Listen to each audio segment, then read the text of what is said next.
അപ്പൊ നമുക്ക് നോക്കാം അല്ലേ? അപ്പൊ മ്യൂസിക് കേൾക്കാം. ഓട്ടച്ചങ്കോ പരട്ടച്ചങ്കോ അല്ല നരേന്ദ്രമോദിയുടേത്.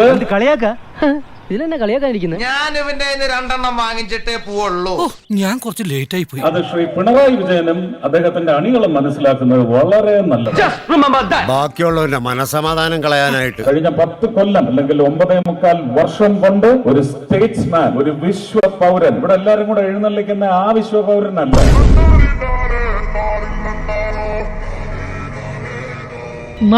എന്റെ കഷ്ടകാലം എന്നല്ലാതെ എന്ത് പറയാം. ഇന്നലെ ഞാൻ ശരിക്കും ഉറങ്ങിയിട്ടില്ല. യൂണിഫോം സിവിൽ കോഡിന് വേണ്ടി നിലകൊള്ളുന്ന ഒരു സർക്കാരാണ്. അത് നടപ്പിലാക്കി എടുക്കുമെങ്കിൽ പിന്നെ എവിടെയാണ് ജാതിക്ക് സ്ഥാനം?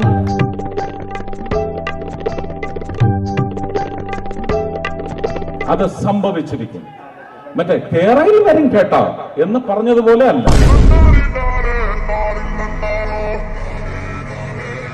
ദയവേദി ഇക്കാര്യം പുറത്ത് ആരോടും പറയരുത്. എനിക്കത് ക്ഷീണ. ഇനിയിപ്പോ എന്തറിയാനാ, ഇപ്പോഴേ അറിഞ്ഞു കാണുമല്ലോ. ഈ തൊഴിലുറപ്പ് പദ്ധതിയിൽ പങ്കുചേരുന്ന എവർക്കുള്ള ദിവസക്കൂലി കൂടി ഇനി DBT വഴി ആക്കണം. അവൻ എന്തിനുള്ള പുറപ്പാടാണെന്ന് മനസ്സിലാവുന്നില്ല. ലോക്കൽ നേതാക്കന്മാരും മുഴുവൻ അതിനകത്തുനിന്ന് പങ്ക് പറ്റുന്ന മനുഷ്യൻ ഇത്രക്ക് ചീപ്പാവും. അതെ, അത് തന്നെ എനിക്കും പറയാനുള്ളത്. മനുഷ്യനാണല്ലേ ഇത്രക്ക് ചീപ്പാവും. ഒരു വൃത്തികെട്ട സംസ്കാരം കേരളത്തിലുണ്ട്. കേരളത്തിൽ മാത്രമേ ഉള്ളൂ.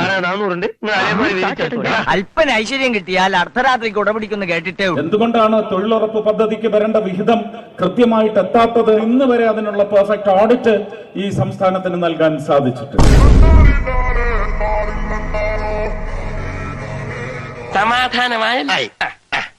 ചേട്ടാ അപമാനിച്ചേ ഞങ്ങി ഞാൻ പോയിക്കോട്ടെ. ഒരു 6 ഇഞ്ച് നീങ്ങി ഒരു ചുവന്ന സ്വിച്ച് കാണുന്നുണ്ടോ? കാണുന്നുണ്ട്. ഈ സ്വിച്ചിന്റെ കാര്യമാണ്. ചുവന്ന സ്വിച്ച് അമർത്തിയോ? അമർത്തി.